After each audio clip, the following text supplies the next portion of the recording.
So let me ask you something. Would you rather have an exciting job that pays you peanuts or a boring job that pays you enough to actually live your life? Well, today I'm going to show you 7 boring but high-paying remote jobs that don't require a degree but can easily pay $60, $80, or even over $100,000 per year. And the reality is, sometimes the most financially rewarding jobs aren't the most thrilling. But the thing is, these boring jobs give you the freedom to pursue what you're actually passionate about outside of work. And that's the ultimate life hack that most people miss, right? Do you think the garbage man is passionate about their job? Probably not, but they are a valuable member of society. And so the truth is, not everyone can be super passionate about their job. It's not gonna always be super fun. Now, before we dive in, I wanna clarify what I mean by boring. These are jobs that might involve repetitive tasks, long periods sitting at a computer, or working with data rather than people. And these are not necessarily bad jobs, they're just not gonna give you an adrenaline rush. But what they will give you is the ability to work from anywhere, financial stability without a degree, and time and energy left over to build the life that you actually want. And while everyone else is following their passion, trying to go for these super passionate jobs, you can be quietly crushing it by going for the jobs that have way less competition. Now, another thing I want to quickly bring up before we get into the first job is that this video is not going to teach you how to land the job, right? I'm going to give you some really good options, but if you want to know how to land the job, I've actually created a 30-day remote job landing challenge with daily actions to help you secure these exact positions.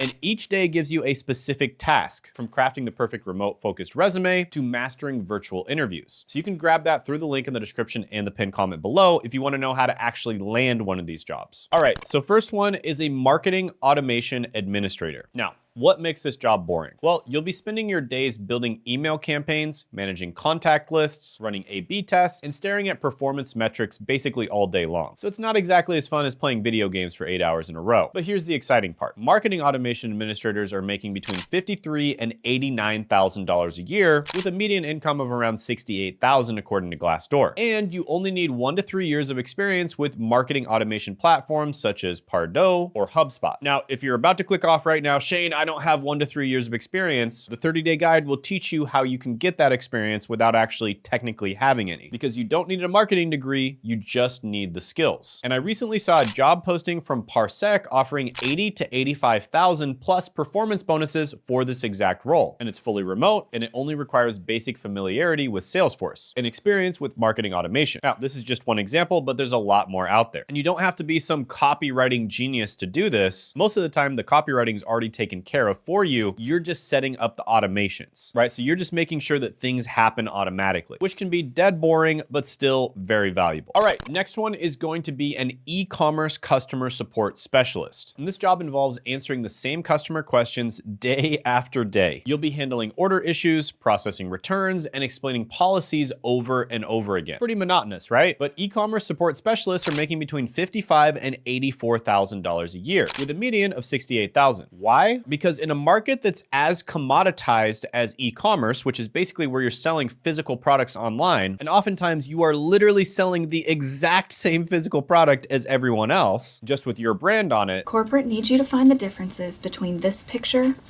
and this picture.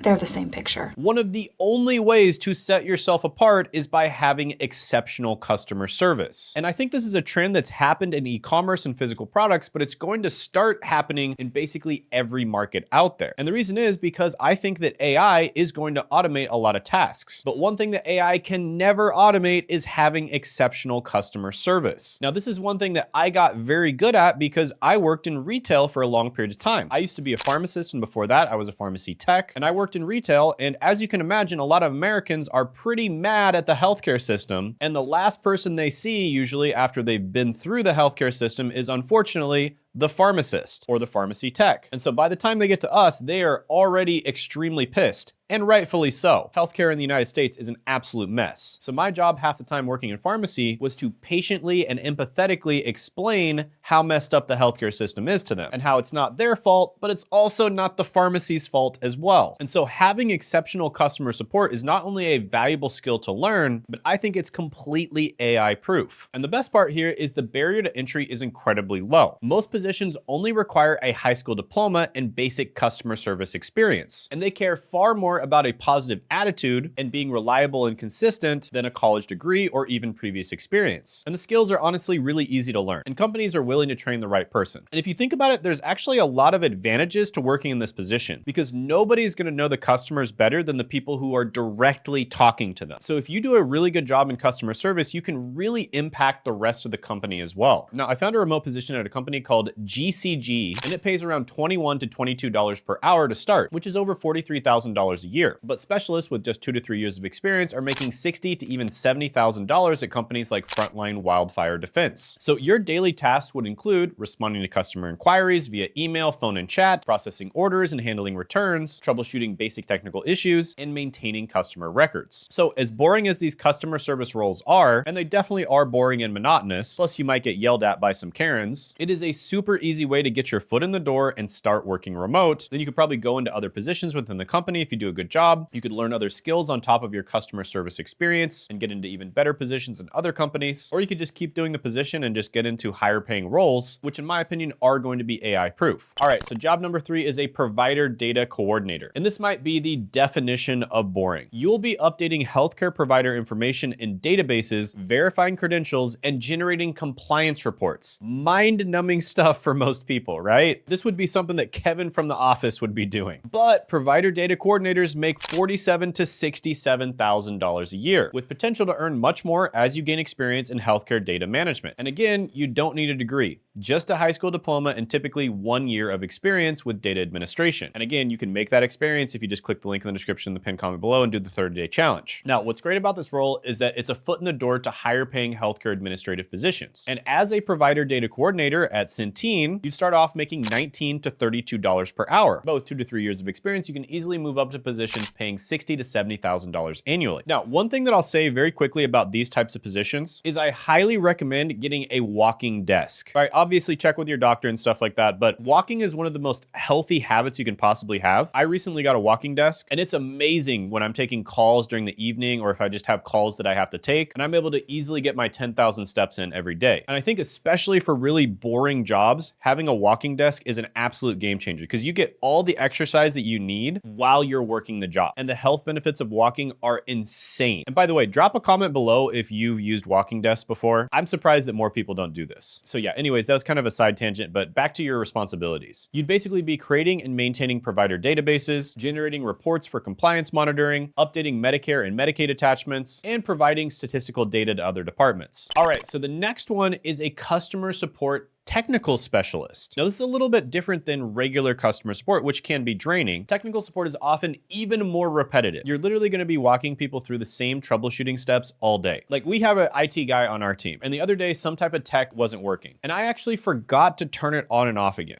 And so he had to literally say, "Did you try turning it on and off again?" Right? It was just like the meme. Hello, IT?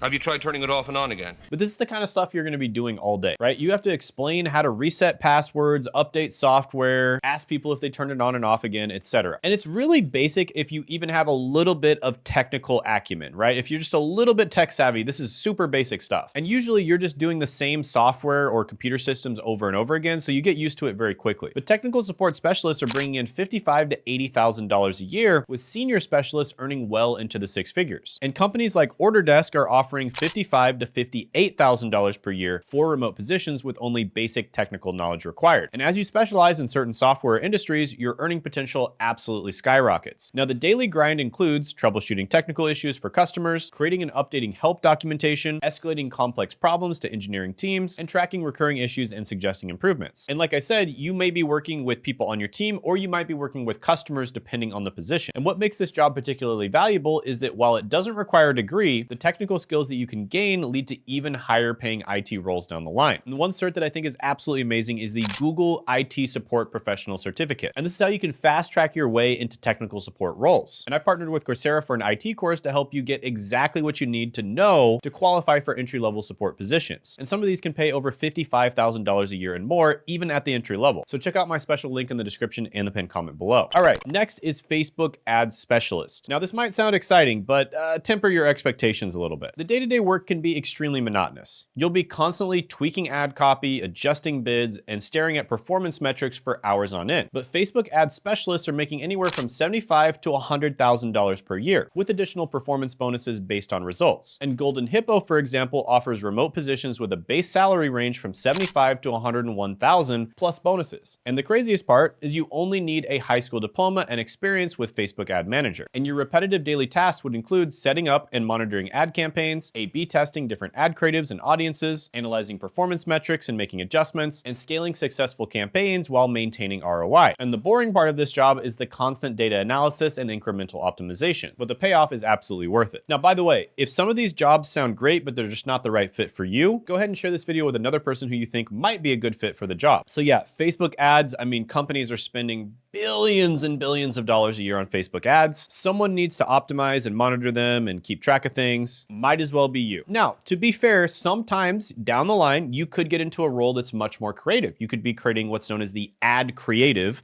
on Facebook ads, which is the pictures or the videos, as well as the copy that you're actually putting on the ads. But usually when you start off, you're just gonna be monitoring and tweaking things. All right, next is B2B digital marketing sales. Now, this one, in my opinion, is a little bit different type of boring because it is unbelievably repetitive, right? You're gonna be cold calling and following up with leads day after day, and it can be absolutely mind-numbing. Now, this might sound like a nightmare to some people out there, right? If you're super introverted and you're just not the type of person to cold call people, then probably don't wanna do this one. However, if you are the type of person who does like talking to other people, then this is still really boring, but it can be incredibly lucrative, right? Because you're gonna have the same conversations repeatedly, you're gonna be explaining the same services, and you're gonna be dealing with the constant rejection that comes along with this type of position. But B2B digital marketing sales reps are earning between $76,000 and $142,000 a year, according to Glassdoor, with a median income of about $102,000 when you include commissions. Now, I found a remote position at Forever Agency Group offering $60,000 to $120,000 per year with only a high school diploma required. And the earning potential is directly tied to your performance, which means the sky's the limit. Now, your monotonous daily routine would involve conducting sales presentations to potential clients, following up on leads through email and phone. And by the way, a lot of people say that the money is in the follow-up, right? So the first time you contact someone, they're probably gonna ignore you or not buy. And a lot of the time it's gonna be 5, even 10 times down the line that they'll actually buy your stuff. Also building relationships with business customers and tracking sales activities and updating the CRM. Now, what makes this boring job so lucrative is the commission structure. The more you sell, the more you can earn, regardless of your educational background. So yeah, this one's a little out there. Like for a lot of people, this one kind of might be too exhilarating, but for the right type of person, if you're okay with talking to people and reaching out to people all the time, this is probably gonna be pretty boring and lucrative. All right, so next is marketing analytics specialist. And this job involves spending hours every day looking at spreadsheets, creating reports, and analyzing marketing performance data. And for most people, this is the definition of boring work, but marketing analytics specialists earn between $65,000 and $95,000 a year, with senior analysts making well over $100,000. And the beauty of this role is that while it sounds technical, you can learn the necessary skills through free or low-cost online courses. And there's a lot of certificates and courses and stuff like that that we recommend. And we actually have a list of all of them, which we'll put down in the description and the pinned comment below, where you can find really good recommendations for the ones that we list in this video. And many of them are either free or extremely low cost. And your daily tasks would include collecting and analyzing marketing performance data, creating regular reporting for marketing teams, identifying trends and making recommendations, and setting up and maintaining data tracking systems. And companies value this role highly because data-driven decisions directly impact their bottom line, making it a stable and well-compensated position, even without a traditional degree. Now, here's the truth. There's nothing wrong with having a boring job that pays well. And most successful people I know separated their income from their passion, especially at first. What they focused on is being valuable, right? Solving other people's problems first. And then once they'd established that value that they have, then they start slowly transitioning to focusing on their passion. And they use their boring, high-paying job and skills to fund the lifestyle that they want and the projects that they're passionate about. That's true freedom. And remember, your job doesn't have to be your identity or passion. It can simply be the thing that funds your actual passions on the side. Now, if you found this video helpful, check out 15 boring but realistic work from home jobs that are almost always hiring by clicking right here.